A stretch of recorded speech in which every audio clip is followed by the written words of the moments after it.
Art of War by Sun Tzu, translated by Lionel Giles. Part 1. Laying Plans. Sun Tzu said, "The art of war is of vital importance to the state. It is a matter of life and death, a road either to safety or to ruin. Hence it is a subject of inquiry which can on no account be neglected. The art of war, then, is governed by 5 constant factors, to be taken into account in one's deliberations when seeking to determine the conditions obtaining in the field. These are 1. The moral law, 2. Heaven, 3. Earth, 4. The commander, 5. Method and discipline. The moral law causes the people to be in complete accord with their ruler, so that they will follow him regardless of their lives, undismayed by any danger. Heaven signifies night and day, cold and heat, times and seasons. Earth comprises distances, great and small, danger and security, open ground and narrow passes, the chances of life and death. The commander stands for the virtues of wisdom, sincerity, benevolence, courage, and strictness. By method and discipline are to be understood the marshalling of the army in its proper subdivisions, the graduations of rank among the officers, the maintenance of roads by which supplies may reach the army, and the control of military expenditure. These 5 heads should be familiar to every general. He who knows them will be victorious. He who knows them not will fail. Therefore, in your deliberations, when seeking to determine the military conditions, let them be made the basis of a comparison in this wise. 1. Which of the 2 sovereigns is imbued with the moral law? 2. Which of the 2 generals has most ability?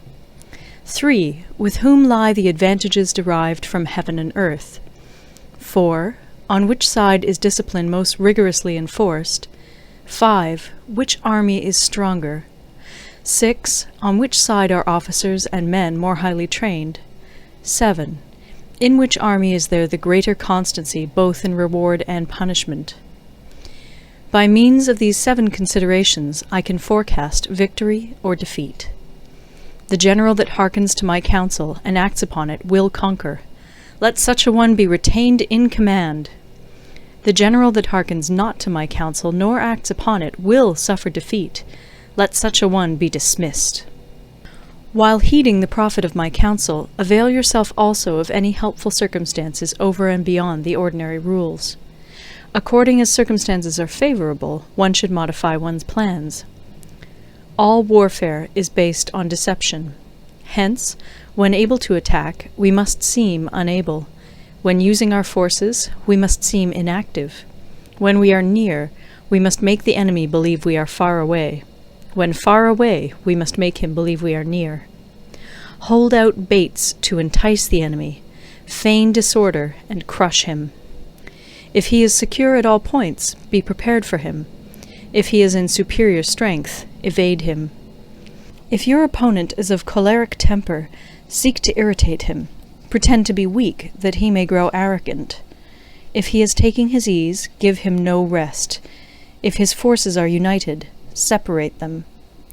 Attack him where he is unprepared. Appear where you are not expected. These military devices, leading to victory, must not be divulged beforehand.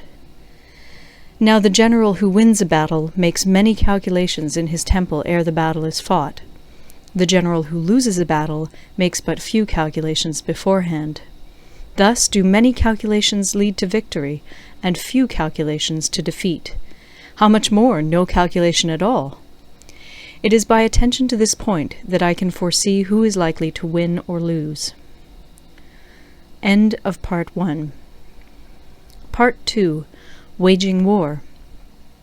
Sun Tzu said, "In the operations of war, where there are in the field 1,000 swift chariots, as many heavy chariots, and 100,000 mail-clad soldiers, with provisions enough to carry them 1,000 li, the expenditure at home and at the front, including entertainment of guests, small items such as glue and paint, and sums spent on chariots and armour, will reach the total of 1,000 ounces of silver per day. Such is the cost of raising an army of 100,000 men. When you engage in actual fighting, if victory is long in coming, then men's weapons will grow dull and their ardor will be damped. If you lay siege to a town, you will exhaust your strength. Again, if the campaign is protracted, the resources of the state will not be equal to the strain. Now, when your weapons are dulled, your ardor damped, your strength exhausted, and your treasure spent, other chieftains will spring up to take advantage of your extremity. Then no man, however wise, will be able to avert the consequences that must ensue. Thus, though we have heard of stupid haste in war, cleverness has never been seen associated with long delays. There is no instance of a country having benefited from prolonged warfare. It is only one who is thoroughly acquainted with the evils of war that can thoroughly understand the profitable way of carrying it on. The skilful soldier does not raise a second levy. Neither are his supply wagons loaded more than twice. Bring war material with you from home, but forage on the enemy. Thus the army will have food enough for its needs. Poverty of the state exchequer causes an army to be maintained by contributions from a distance. Contributing to maintain an army at a distance causes the people to be impoverished. On the other hand, the proximity of an army causes prices to go up, and high prices cause the people's substance to be drained away. When their substance is drained away, the peasantry will be afflicted by heavy exactions. With this loss of substance and exhaustion of strength, the homes of the people will be stripped bare, and 3/10 of their income will be dissipated, while government expenses for broken chariots, worn-out horses, breastplates and helmets, bows and arrows, spears and shields, protective mantles, draft oxen, and heavy wagons will amount to 4/10 of its total revenue. Hence, a wise general makes a point of foraging on the enemy.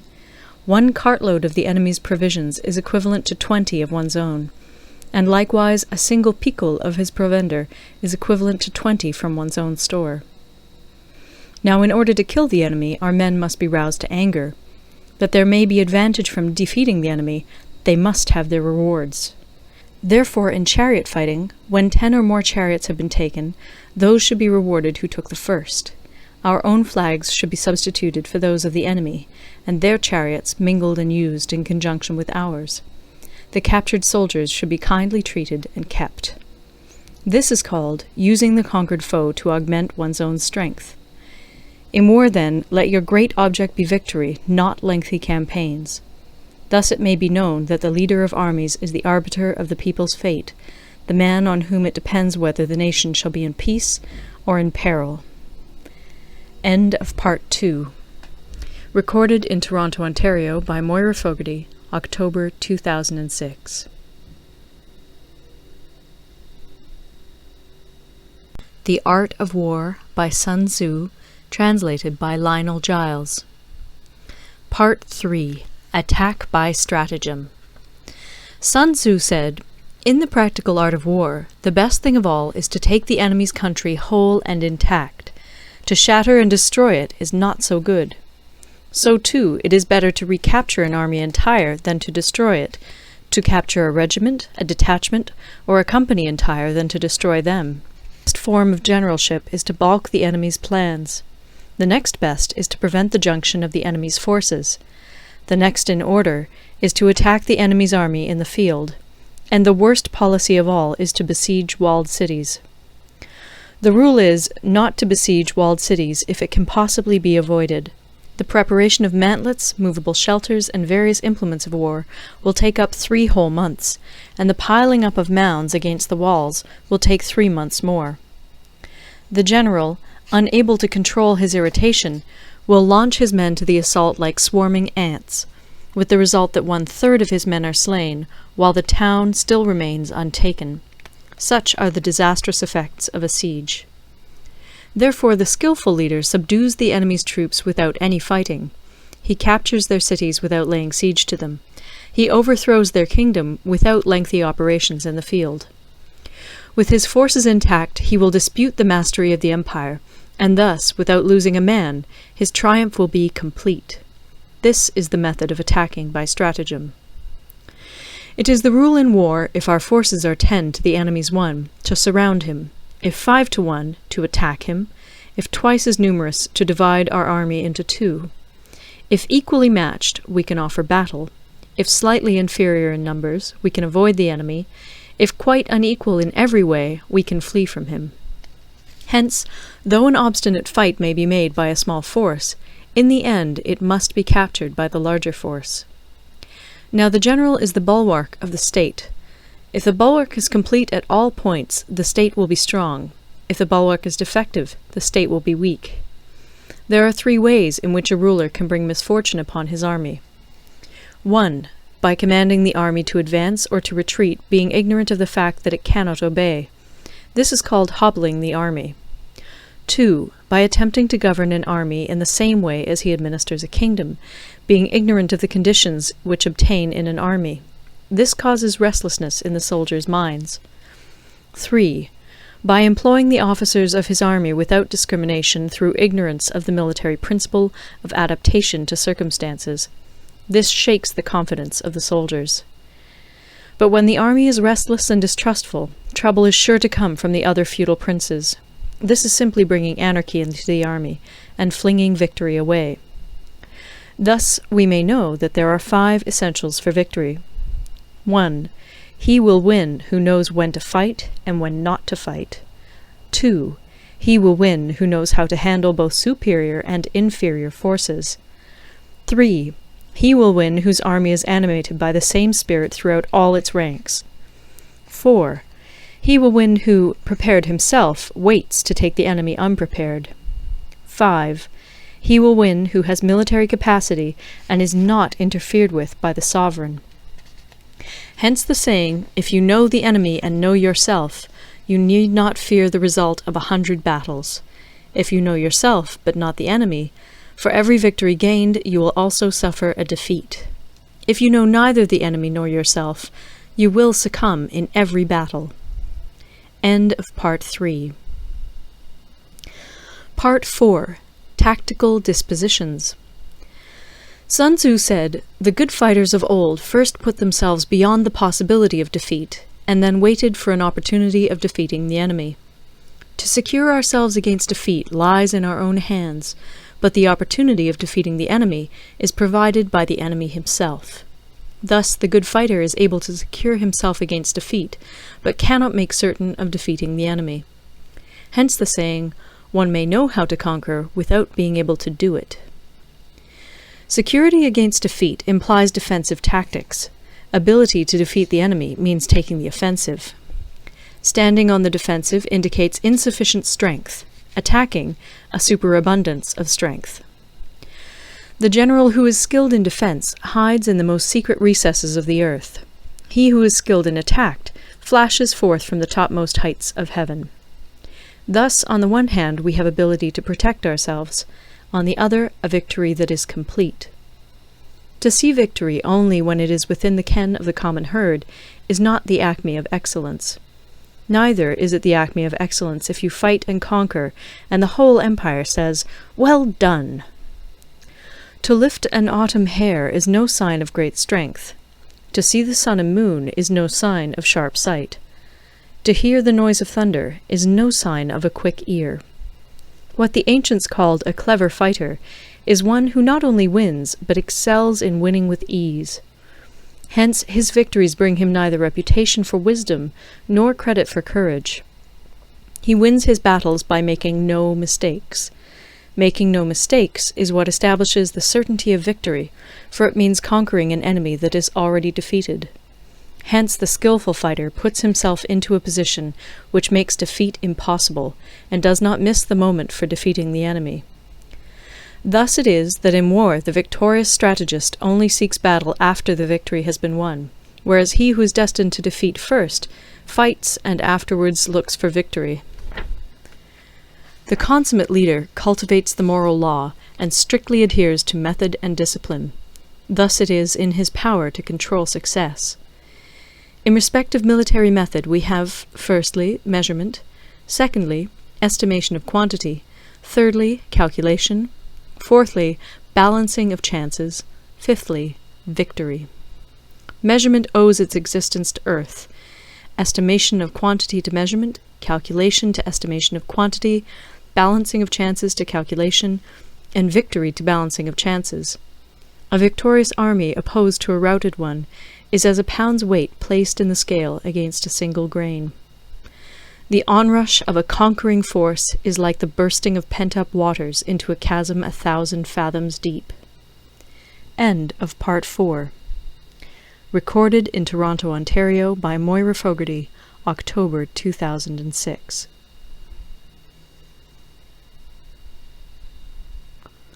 The Art of War by Sun Tzu, translated by Lionel Giles.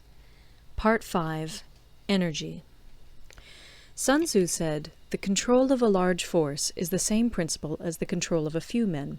It is merely a question of dividing up their numbers." Fighting with a large army under your command is nowise different from fighting with a small one. It is merely a question of instituting signs and signals. To ensure that your whole host may withstand the brunt of the enemy's attack and remain unshaken, this is effected by maneuvers direct and indirect. That the impact of your army may be like a grindstone dashed against an egg, this is effected by the science of weak points and strong. In all fighting, the direct method may be used for joining battle, but indirect methods will be needed in order to secure victory. Indirect tactics, efficiently applied, are inexhaustible as heaven and earth, unending as the flow of rivers and streams. Like the sun and moon, they end but to begin anew. Like the 4 seasons, they pass away to return once more. There are not more than 5 musical notes, yet the combinations of these 5 give rise to more melodies than can ever be heard. There are not more than 5 primary colors, blue, yellow, red, white, and black, yet in combination they produce more hues than can ever be seen. There are not more than 5 cardinal tastes, sour, acrid, salt, sweet, bitter, yet combinations of them yield more flavors than can ever be tasted. In battle there are not more than 2 methods of attack, the direct and the indirect, yet these 2 in combination give rise to an endless series of maneuvers. The direct and the indirect lead on to each other in turn. It is like moving in a circle. You never come to an end. Who can exhaust the possibilities of their combination? The onset of troops is like the rush of a torrent which will even roll stones along in its course. The quality of decision is like the well-timed swoop of a falcon, which enables it to strike and destroy its victim. Therefore, the good fighter will be terrible in his onset and prompt in his decision. Energy may be likened to the bending of a crossbow, decision to the releasing of a trigger. Amid the turmoil and tumult of battle, there may be seeming disorder, and yet no real disorder at all. Amid confusion and chaos, your array may be without head or tail, yet it will be proof against defeat. Simulated disorder postulates perfect discipline. Simulated fear postulates courage. Simulated weakness postulates strength. Hiding order beneath the cloak of disorder is simply a question of subdivision. Concealing courage under their show of timidity presupposes a fund of latent energy. Masking strength with weakness is to be effected by tactical dispositions. Thus, one who is skillful at keeping the enemy on the move maintains deceitful appearances, according to which the enemy will act. He sacrifices something that the enemy may snatch at it. By holding out baits, he keeps him on the march. Then, with a body of picked men, he lies in wait for him. The clever combatant looks to the effect of combined energy, and does not require too much from individuals. Hence his ability to pick out the right men and utilize combined energy. When he utilizes combined energy, his fighting men become as it were like unto rolling logs or stones, for it is the nature of a log or stone to remain motionless on level ground, and to move when on a slope. If four-cornered, to come to a standstill, but if round-shaped, to go rolling down. Thus the energy developed by good fighting men is as the momentum of a round stone rolled down a mountain thousands of feet in height. So much on the subject of energy. End of Part 5. Part 6. Weak Points and Strong. Sun Tzu said, "Whoever is first in the field and awaits the coming of the enemy will be fresh for the fight. Whoever is second in the field and has to hasten to battle will arrive exhausted. Therefore, the clever combatant imposes his will on the enemy, but does not allow the enemy's will to be imposed on him. By holding out advantages to him, he can cause the enemy to approach of his own accord, or, by inflicting damage, he can make it impossible for the enemy to draw near. If the enemy is taking his ease, he can harass him. If well supplied with food, he can starve him out. If quietly encamped, he can force him to move. Appear at points which the enemy must hasten to defend. March swiftly to places where you are not expected. An army may march great distances without distress, if it marches through country where the enemy is not. You can be sure of succeeding in your attacks if you only attack places which are undefended. You can ensure the safety of your defense if you only hold positions that cannot be attacked. Hence the general is skillful in attack whose opponent does not know what to defend, and he is skillful in defense whose opponent does not know what to attack. O divine art of subtlety and secrecy! Through you we learn to be invisible, through you inaudible, and hence we can hold the enemy's fate in our hands. You may advance and be absolutely irresistible if you make for the enemy's weak points. You may retire and be safe from pursuit if your movements are more rapid than those of the enemy. If we wish to fight, the enemy can be forced to an engagement even though he be sheltered behind a high rampart and a deep ditch. All we need do is attack some other place that he will be obliged to relieve. If we do not wish to fight, we can prevent the enemy from engaging us even though the lines of our encampment be merely traced out on the ground. All we need do is throw something odd and unaccountable in his way. By discovering the enemy's dispositions and remaining invisible ourselves, we can keep our forces concentrated while the enemy's must be divided. We can form a single united body while the enemy must split up into fractions. Hence there will be a whole pitted against separate parts of a whole, which means that we shall be many to the enemy's few. And if we are able thus to attack an inferior force with a superior one, our opponents will be in dire straits. The spot where we intend to fight must not be made known, for then the enemy will have to prepare against a possible attack at several different points. And his forces being thus distributed in many directions, the numbers we shall have to face at any given point will be proportionately few. For should the enemy strengthen his van, he will weaken his rear. Should he strengthen his rear, he will weaken his van. Should he strengthen his left, he will weaken his right. Should he strengthen his right, he will weaken his left. If he sends reinforcements everywhere, he will everywhere be weak. Numerical weakness comes from having to prepare against possible attacks. Numerical strength from compelling our adversary to make these preparations against us. Knowing the place and the time of the coming battle, we may concentrate from the greatest distances in order to fight. But if neither time nor place be known, then the left wing will be impotent to succour the right equally impotent to succour the left, the van unable to relieve the rear, or the rear to support the van. How much more so if the furthest proportions of the army are anything under 100 li apart, and even the nearest are separated by several li. Though according to my estimate the soldiers of Yue exceed our own in number, that shall advantage them nothing in the matter of victory. I say then that victory can be achieved. Though the enemy be stronger in numbers, we may prevent him from fighting. Scheme so as to discover his plans and the likelihood of their success. Rouse him and learn the principle of his activity or inactivity. Force him to reveal himself so as to find out his vulnerable spots. Carefully compare the opposing army with your own, so that you may know where strength is superabundant and where it is deficient. In making tactical dispositions, the highest pitch you can attain is to conceal them.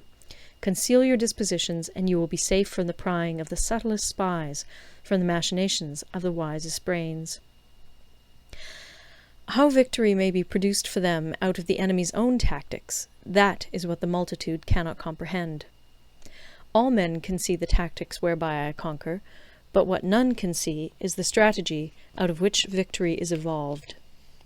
Do not repeat the tactics which have gained you one victory, but let your methods be regulated by the infinite variety of circumstances.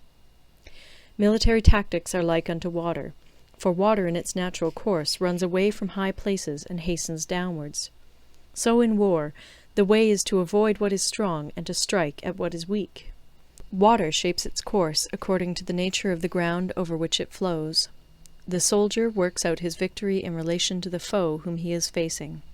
Therefore, just as water retains no constant shape, in warfare there are no constant conditions. He who can modify his tactics in relation to his opponent and thereby succeed in winning may be called a heaven-born captain. The 5 elements, water, fire, wood, metal, earth, are not always equally predominant. The 4 seasons make way for each other in turn. There are short days and long. The moon has its periods of waning and waxing. End of Part 6. Recorded in Toronto, Ontario by Moira Fogarty, October 2006.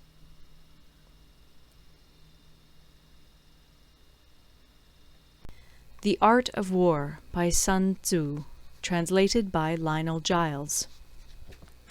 Part 7. Maneuvering.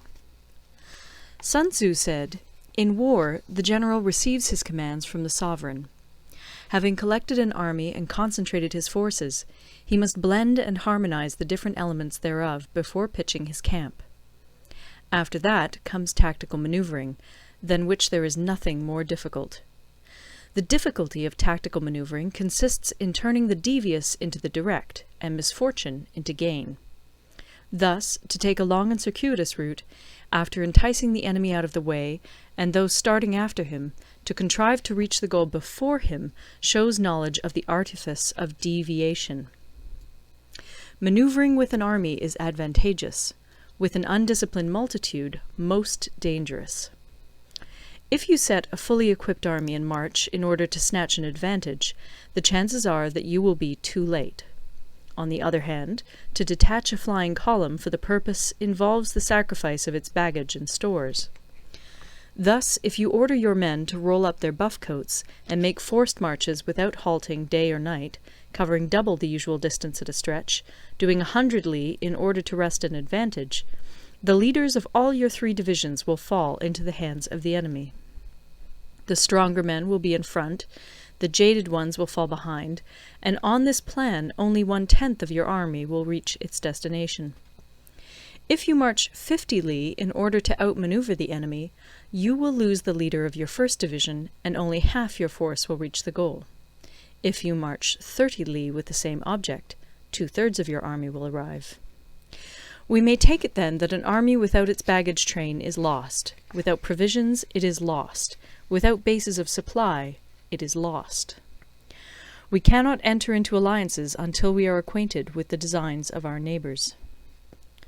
We are not fit to lead an army on the march unless we are familiar with the face of the country, its mountains and forests, its pitfalls and precipices, its marshes and swamps. We shall be unable to turn natural advantage to account unless we make use of local guides.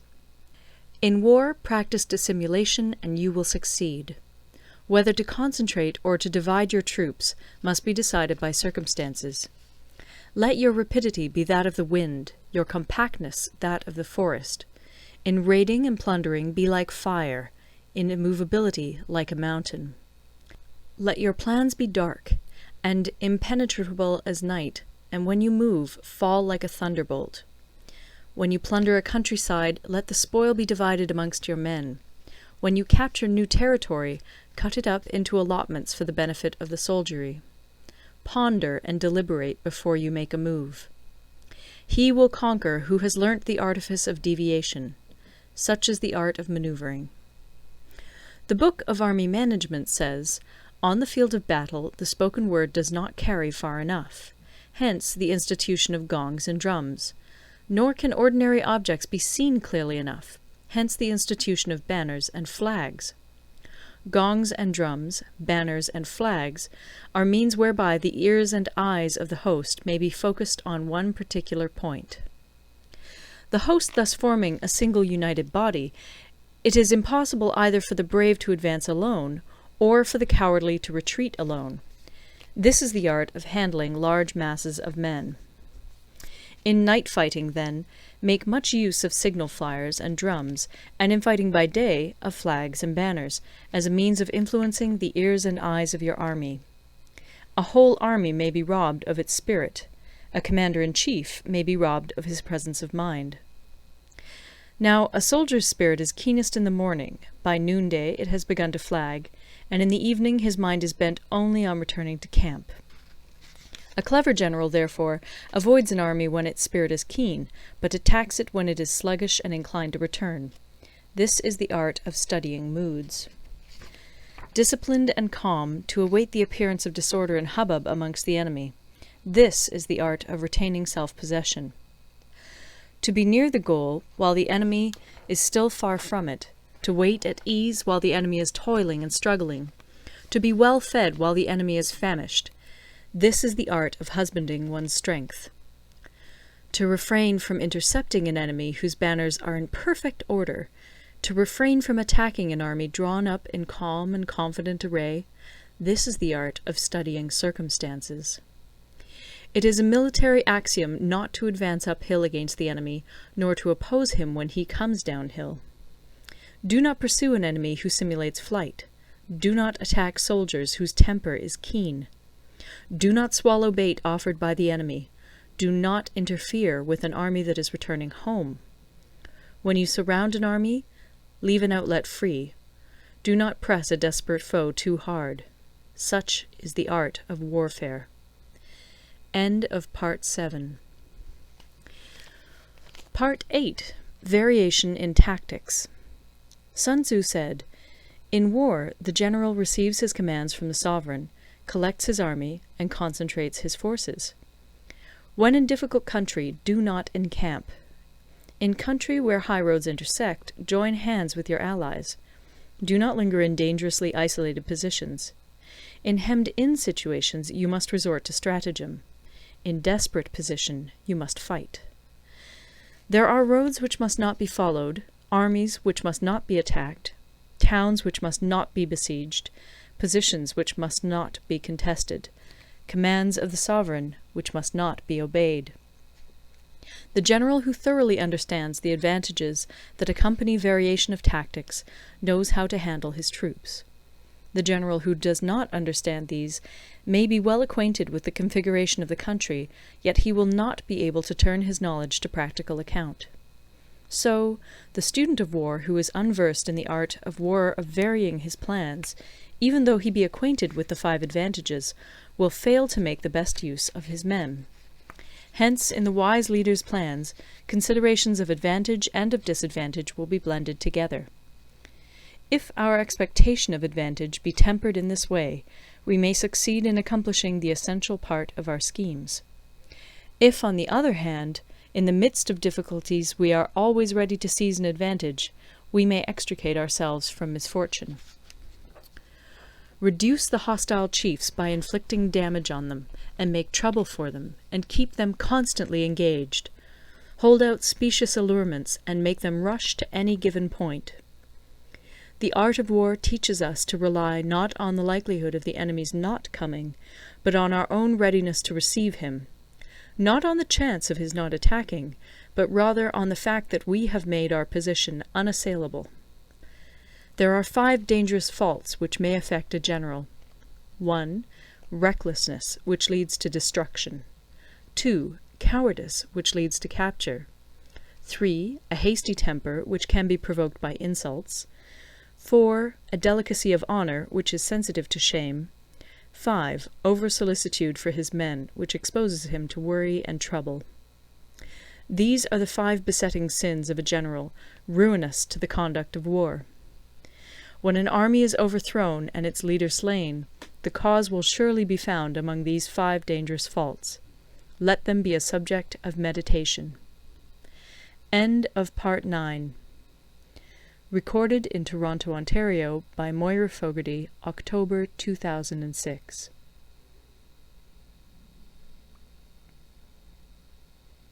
The Art of War by Sun Tzu. Translated by Lionel Giles. Part 9. The Army on the March. Sun Tzu said, We come now to the question of encamping the army and observing signs of the enemy. Pass quickly over mountains and keep in the neighborhood of valleys. Camp in high places facing the sun. Do not climb heights in order to fight. So much for mountain warfare. After crossing a river, you should get far away from it. When an invading force crosses a river in its onward march, do not advance to meet it in midstream. It will be best to let half the army get across, and then deliver your attack. If you are anxious to fight, you should not go to meet the invader near a river which he has to cross. Moor your craft higher up than the enemy, and facing the sun. Do not move upstream to meet the enemy. So much for river warfare. In crossing salt marshes, your sole concern should be to get over them quickly, without any delay. If forced to fight in a salt marsh, you should have water and grass near you and get your back to a clump of trees. So much for operations in salt marshes. In dry, level country, take up an easily accessible position with rising ground to your right and on your rear, so that the danger may be in front and safety lie behind. So much for campaigning in flat country. These are the 4 useful branches of military knowledge which enabled the Yellow Emperor to vanquish 4 several sovereigns. All armies prefer high ground to low, and sunny places to dark. If you are careful of your men and camp on hard ground, the army will be free from disease of every kind, and this will spell victory. When you come to a hill or a bank, occupy the sunny side, with the slope on your right rear.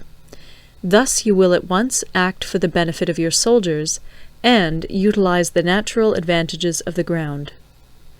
When, in consequence of heavy rains up country, a river which you wish to ford is swollen and flecked with foam, you must wait until it subsides.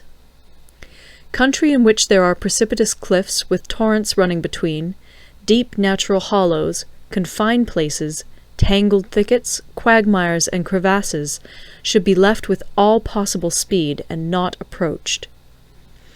While we keep away from such places, we should get the enemy to approach them. While we face them, we should let the enemy have them on his rear. If in the neighborhood of your camp there should be any hilly country, ponds surrounded by aquatic grass, hollow basins filled with reeds, or woods with thick undergrowth, they must be carefully routed out and searched, for these are places where men in ambush or insidious spies are likely to be lurking. When the enemy is close at hand and remains quiet, he is relying on the natural strength of his position. When he keeps aloof and tries to provoke a battle, he is anxious for the other side to advance. If his place of encampment is easy of access, he is tendering a bait. Movement amongst the trees of a forest shows that the enemy is advancing. The appearance of a number of screens in the midst of thick grass means that the enemy wants to make us suspicious. The rising of birds in their flight is the sign of an ambuscade. Startled beasts indicate that a sudden attack is coming.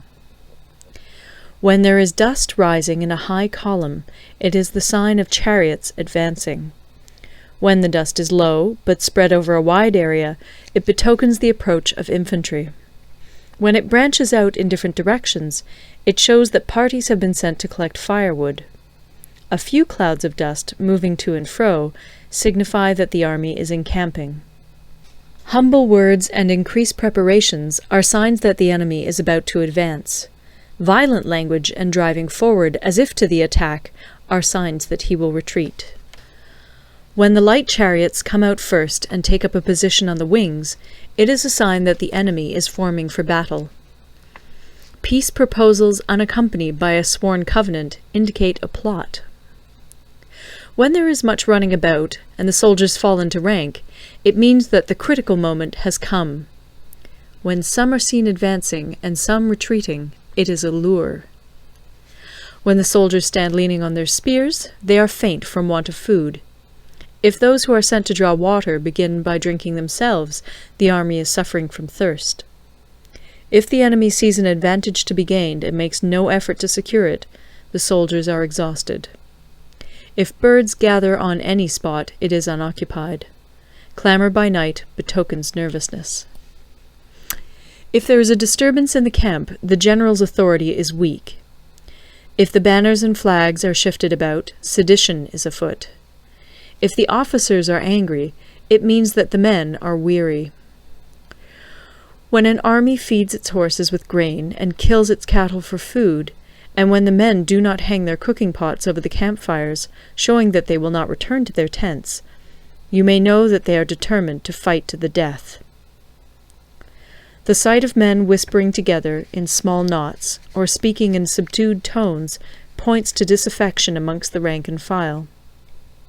Too frequent rewards signify that the enemy is at the end of his resources. Too many punishments betray a condition of dire distress. To begin by bluster, but afterwards to take fright at the enemy's numbers, shows a supreme lack of intelligence. When envoys are sent with compliments in their mouths, it is a sign that the enemy wishes for a truce. If the enemy's troops march up angrily and remain facing ours for a long time without either joining battle or taking themselves off again, the situation is one that demands great vigilance and circumspection. If our troops are no more in number than the enemy, that is amply sufficient. It only means that no direct attack can be made. What we can do is simply to concentrate all our available strength, keep a close watch on the enemy, and obtain reinforcements. He who exercises no forethought, but makes light of his opponents, is sure to be captured by them. If soldiers are punished before they have grown attached to you, they will not prove submissive. And, unless submissive, they will be practically useless. If, when the soldiers have become attached to you, punishments are not enforced, they will still be useless. Therefore, soldiers must be treated in the first instance with humanity, but kept under control by means of iron discipline. This is a certain road to victory. If in training soldiers commands are habitually enforced, the army will be well disciplined. If not, its discipline will be bad. If a general shows confidence in his men, but always insists on his orders being obeyed, the gain will be mutual. End of Part 9. Part 10. Terrain. Sun Tzu said, "We may distinguish 6 kinds of terrain, to wit, 1. Accessible ground, 2. Entangling ground, 3. Temporizing ground, 4. Narrow passes, 5. Precipitous heights, 6. Positions at a great distance from the enemy." Ground which can be freely traversed by both sides is called accessible. With regard to ground of this nature, be before the enemy in occupying the raised and sunny spots, and carefully guard your line of supplies. Then you will be able to fight with advantage. Ground which can be abandoned but is hard to reoccupy is called entangling. From a position of this sort, if the enemy is unprepared, you may sally forth and defeat him. But if the enemy is prepared for your coming, and you fail to defeat him, then, return being impossible, disaster will ensue. When the position is such that neither side will gain by making the first move, it is called temporizing ground. In a position of this sort, even though the enemy should offer us an attractive bait, it will be advisable not to stir forth, but rather to retreat, thus enticing the enemy in his turn. Then, when part of his army has come out, we may deliver our attack with advantage. With regard to narrow passes, if you can occupy them first, let them be strongly garrisoned and await the advent of the enemy.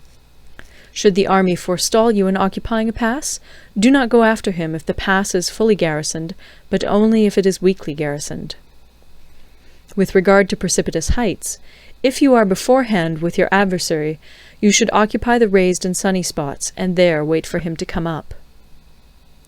If the enemy has occupied them before you, do not follow him, but retreat, and try to entice him away.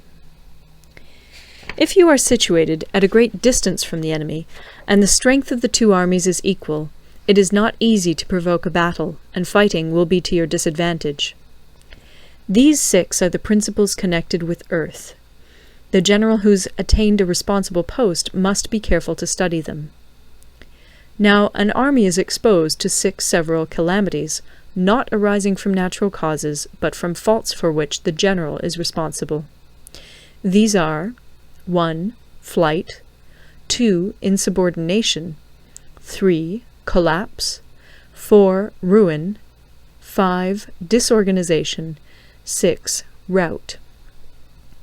Other conditions being equal, if one force is hurled against another 10 times its size, the result will be the flight of the former. When the common soldiers are too strong and their officers too weak, the result is insubordination. When the officers are too strong and the common soldiers too weak, the result is collapse. When the higher officers are angry and insubordinate, and on meeting the enemy give battle on their own account from a feeling of resentment, before the commander-in-chief can tell whether or not he is in a position to fight, the result is ruin. When the general is weak and without authority, when his orders are not clear and distinct, when there are no fixed duties assigned to officers and men, and the ranks are formed in a slovenly, haphazard manner, the result is utter disorganization. When a general, unable to estimate the enemy's strength, allows an inferior force to engage a larger one, or hurls a weak detachment against a powerful one, and neglects to place picked soldiers in the front rank, the result must be rout. These are 6 ways of courting defeat, which must be carefully noted by the general who has attained a responsible post. The natural formation of the country is the soldier's best ally, but a power of estimating the adversary, of controlling the forces of victory, and of shrewdly calculating difficulties, dangers, and distances, constitutes the test of a great general. He who knows these things, and in fighting puts his knowledge into practice, will win his battles. He who knows them not, nor practices them, will surely be defeated. If fighting is sure to result in victory, then you must fight, even though the ruler forbid it. If fighting will not result in victory, then you must not fight even at the ruler's bidding. The general who advances without coveting fame, and retreats without fearing disgrace, whose only thought is to protect his country and do good service for his sovereign, is the jewel of the kingdom. Regard your soldiers as your children, and they will follow you into the deepest valleys. Look upon them as your own beloved sons, and they will stand by you even unto death. If, however, you are indulgent, but unable to make your authority felt, kind-hearted, but unable to enforce your commands, and incapable, moreover, of quelling disorder, then your soldiers must be likened to spoilt children. They are useless for any practical purpose.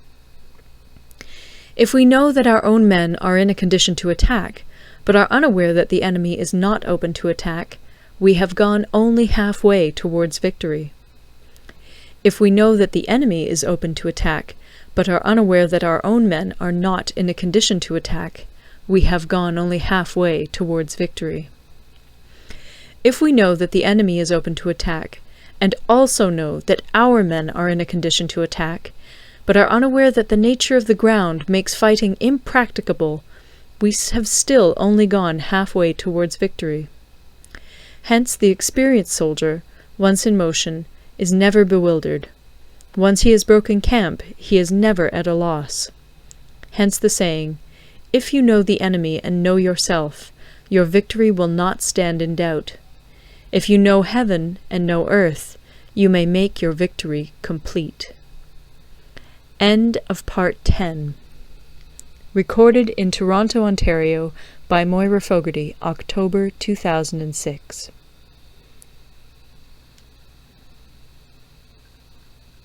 The Art of War by Sun Tzu, translated by Lionel Giles. Part 11. The 9 Situations. Sun Tzu said, "The art of war recognizes 9 varieties of ground. 1. Dispersive ground. 2. Facile ground. 3. Contentious ground. 4. Open ground. 5. Ground of intersecting highways. 6. Serious ground. 7. Difficult ground. 8. Hemmed-in ground. 9. Desperate ground." When a chieftain is fighting in his own territory, it is dispersive ground. When he has penetrated into hostile territory, but to no great distance, it is facile ground. Ground the possession of which imports great advantage to either side is contentious ground. Ground on which each side has liberty of movement is open ground. Ground which forms the key to 3 contiguous states, so that he who occupies it first has most of the empire at his command, is a ground of intersecting highways. When an army has penetrated into the heart of a hostile country, leaving a number of fortified cities in its rear, it is serious ground. Mountain forests, rugged steeps, marshes, and fens, all country that is hard to traverse, this is difficult ground. Ground which is reached through narrow gorges, and from which we can only retire by tortuous paths, so that a small number of the enemy would suffice to crush a large body of our men, this is hemmed-in ground. Ground on which we can only be saved from destruction by fighting without delay is desperate ground. On dispersive ground, therefore, fight not. On facile ground, halt not.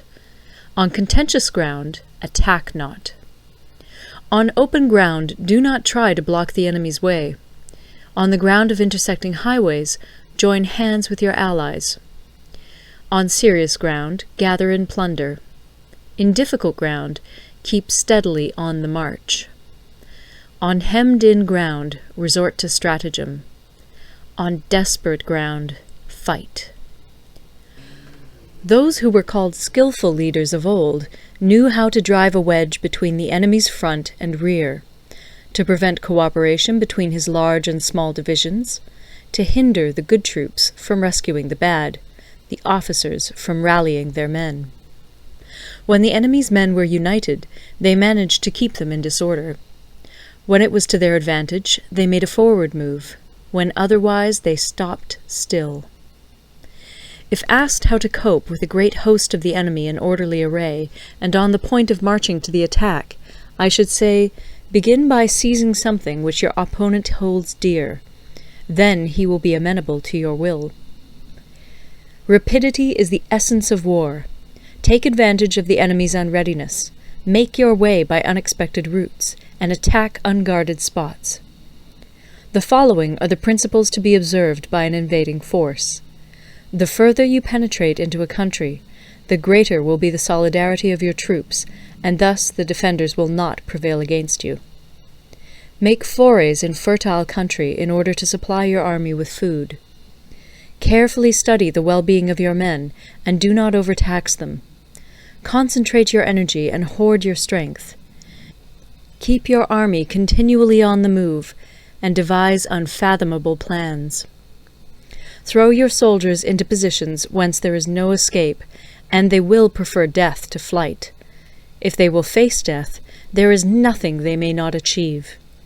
Officers and men alike will put forth their uttermost strength.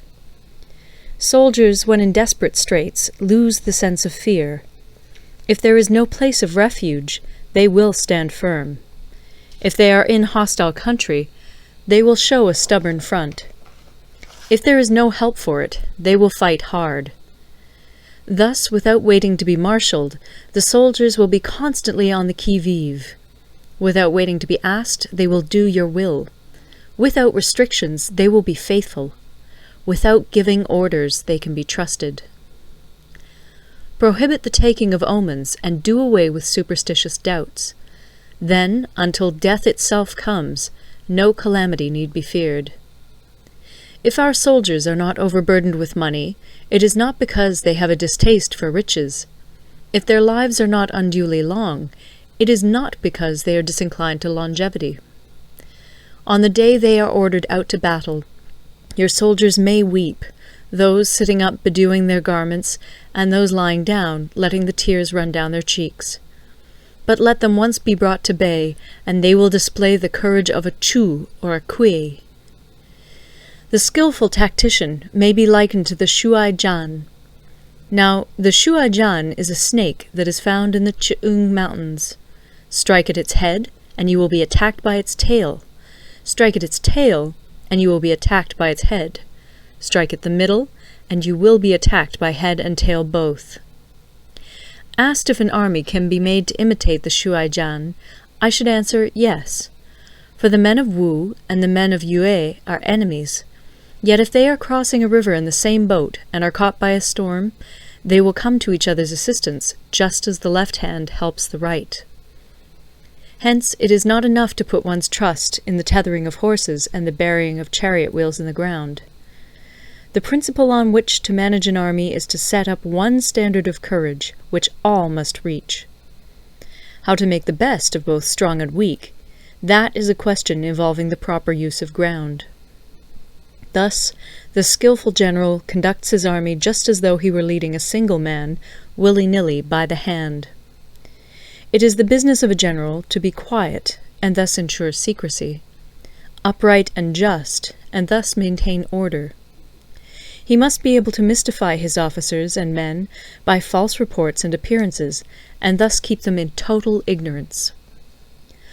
By altering his arrangements and changing his plans, he keeps the enemy without definite knowledge. By shifting his camp and taking circuitous routes, he prevents the enemy from anticipating his purpose. At the critical moment, the leader of an army acts like one who has climbed up a height and then kicks away the ladder behind him. He carries his men deep into hostile territory before he shows his hand. He burns his boats and breaks his cooking pots. Like a shepherd driving a flock of sheep, he drives his men this way and that, and nothing knows whither he is going.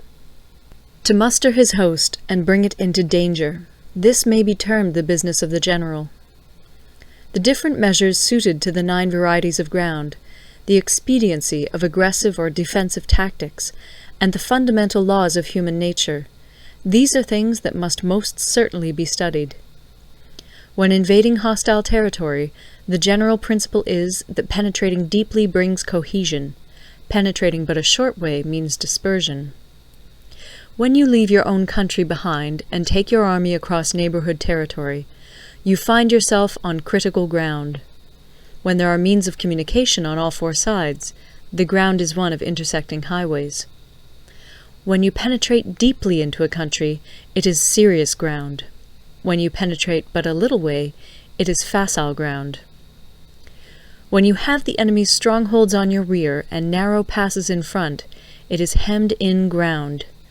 When there is no place of refuge at all, it is desperate ground. Therefore, on dispersive ground I would inspire my men with unity of purpose. On facile ground, I would see that there is close connection between all parts of my army. On contentious ground, I would hurry up my rear. On open ground, I would keep a vigilant eye on my defenses. On ground of intersecting highways, I would consolidate my alliances. On serious ground, I would try to ensure a continuous stream of supplies. On difficult ground, I would keep pushing on along the road. On hemmed-in ground, I would block any way of retreat. On desperate ground, I would proclaim to my soldiers the hopelessness of saving their lives. For it is the soldier's disposition to offer an obstinate resistance when surrounded, to fight hard when he cannot help himself, and to obey promptly when he has fallen into danger. We cannot enter into alliance with neighbouring princes until we are acquainted with their designs. We are not fit to lead an army on the march unless we are familiar with the face of the country, its mountains and forests, its pitfalls and precipices, its marshes and swamps. We shall be unable to turn natural advantages to account unless we make use of local guides. To be ignored of any one of the following 4 or 5 principles does not befit a warlike prince. When a warlike prince attacks a powerful state, his generalship shows itself in preventing the concentration of the enemy's forces. He overawes his opponents, and their allies are prevented from joining against him. Hence he does not strive to ally himself with all and sundry, nor does he foster the power of other states. He carries out his own secret designs, keeping his antagonists in awe. Thus he is able to capture their cities and overthrow their kingdoms. Bestow rewards without regard to rule. Issue orders without regard to previous arrangements, and you will be able to handle a whole army as though you had to do with but a single man. Confront your soldiers with the deed itself. Never let them know your design. When the outlook is bright, bring it before their eyes, but tell them nothing when the situation is gloomy. Place your army in deadly peril, and it will survive. Plunge it into desperate straits, and it will come off in safety. For it is precisely when a force has fallen into harm's way that it is capable of striking a blow for victory. Success in warfare is gained by carefully accommodating ourselves to the enemy's purpose. By persistently hanging on the enemy's flank, we shall succeed in the long run in killing the commander-in-chief. This is called ability to accomplish a thing by sheer cunning.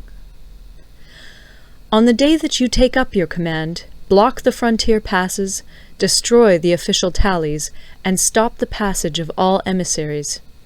Be stern in the council chamber so that you may control the situation. If the enemy leaves the door open, you must rush in. Forestall your opponent by seizing what he holds dear, and subtly contrive to time his arrival on the ground. Walk in the path defined by rule, and accommodate yourself to the enemy until you can fight a decisive battle. At first, then, exhibit the coyness of a maiden, until the enemy gives you an opening. Afterwards, emulate the rapidity of a running hare, and it will be too late for the enemy to oppose you. End of Part 11. Recorded in Toronto, Ontario, by Moira Fogarty, October 2006.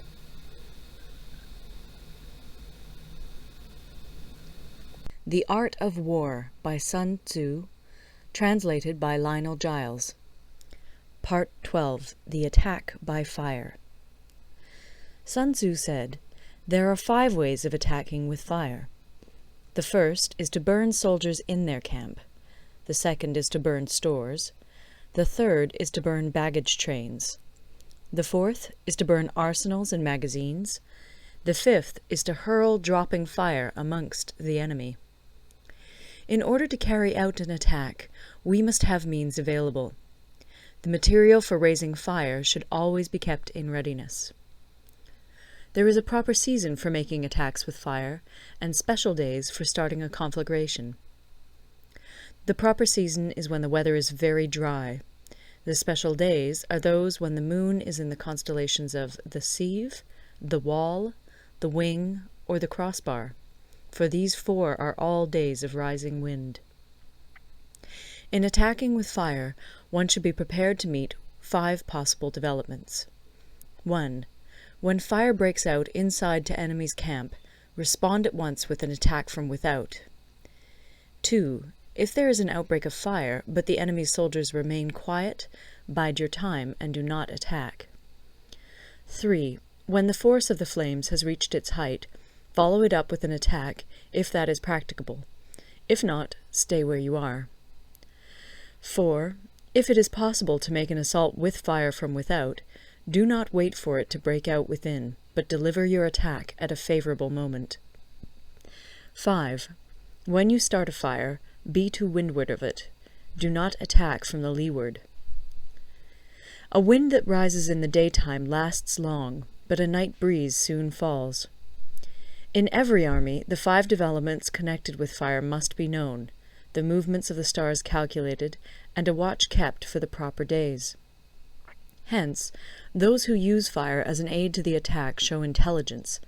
Those who use water as an aid to the attack gain an accession of strength. By means of water, an enemy may be intercepted, but not robbed of all his belongings. Unhappy is the fate of one who tries to win his battles and succeed in his attacks without cultivating the spirit of enterprise, for the result is a waste of time and general stagnation. Hence the saying, "The enlightened ruler lays his plans well ahead. The good general cultivates his resources." Move not unless you see an advantage. Use not your troops unless there is something to be gained. Fight not unless the position is critical. No ruler should put troops into the field merely to gratify his own spleen.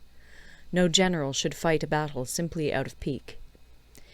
If it is to your advantage, make a forward move. If not, stay where you are. Anger may in time change to gladness. Vexation may be succeeded by content. But a kingdom that has once been destroyed can never come again into being, nor can the dead ever be brought back to life. Hence the enlightened ruler is heedful, and the good general full of caution. This is the way to keep a country at peace and an army intact. End of Part 12. Part 13. The Use of Spies. Sun Tzu said, "Raising a host of 100,000 men and marching them great distances entails heavy loss on the people and a drain on the resources of the state. The daily expenditure will amount to 1,000 ounces of silver. There will be commotion at home and abroad, and men will drop down exhausted on the highways. As many as 700,000 families will be impeded in their labor. Hostile armies may feast each other for years, striving for the victory which is decided in a single day. This being so, to remain in ignorance of the enemy's conditions simply because one grudges the outlay of 100 ounces of silver in honors and emoluments is the height of inhumanity. One who acts thus is no leader of men, no present help to his sovereign, no master of victory. Thus, what enables the wise sovereign and the good general to strike and conquer and achieve things beyond the reach of ordinary men is foreknowledge. Now, this foreknowledge cannot be elicited from spirits. It cannot be obtained inductively from experience, nor by any deductive calculation. Knowledge of the enemy's dispositions can only be obtained from other men. Hence the use of spies, of whom there are 5 classes. 1. Local spies. 2. Inward spies. 3. Converted spies. 4. Doomed spies. 5. Surviving spies. When these 5 kinds of spy are all at work, none can discover the secret system. This is called divine manipulation of the threads. It is the sovereign's most precious faculty. Having local spies means employing the services of the inhabitants of a district. Having inward spies, making use of officials of the enemy. Having converted spies, getting hold of the enemy's spies and using them for our own purposes. Having doomed spies, doing certain things openly for purposes of deception, and allowing our spies to know of them and report them to the enemy. Surviving spies, finally, are those who bring back news from the enemy's camp. Hence it is that none in the whole army are more intimate relations to be maintained than with spies. None should be more liberally rewarded. In no other business should greater secrecy be preserved. Spies cannot be usefully employed without a certain intuitive sagacity.